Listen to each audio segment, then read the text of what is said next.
longer than I would consider polite. So long, in fact, that I had almost gone back to my book, before she said, "Thank you." "You're welcome." I could feel my voice was a little stiff, and tried to sound friendlier. After all, she was a pretty girl. "Where did you lose your ticket?"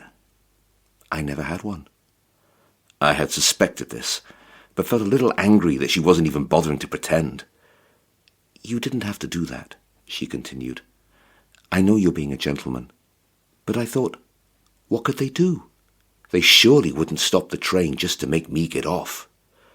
"It's not a non-stop train. Didn't you look at the timetable? There's a stop at Lillehammer at 3:07 a.m. "Lillehammer?" She laughed.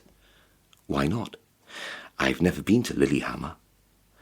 I decided she was a bit crazy, and turned to look out of the window at the snow, which was falling again in heavy drifts. I knew we must be passing beside a fjord, but it was too dark to see anything except the clumps of falling white, skewed by the wind. We were only just outside Oslo, yet it felt like the end of the world. Maybe she felt some of the dull loneliness that Norway seemed to be swathed in, or maybe she thought I was angry to have bought a ticket for someone who didn't care where she went, but she started to explain that she'd lost her rough guide, and was happy to cross the country by boat and train, looking at pine forests. "Why Trondheim?" she suddenly asked. "I'm just staying there for a day," I replied. "A chalet in the mountains outside the city. I want to do some skiing, and then another train further north." "Why?" I shrugged. "Reindeer, the northern lights." "Why?" I didn't know what to say. Surely no one has needed a reason to see the northern lights. "So which are you?" She looked at me appraisingly. Her eyes narrowed. "Singaporean or Malaysian?"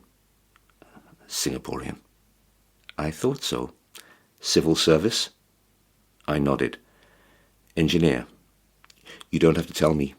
Glasses and checked shirt. Plus you have 2 ballpoint pens in your shirt pocket."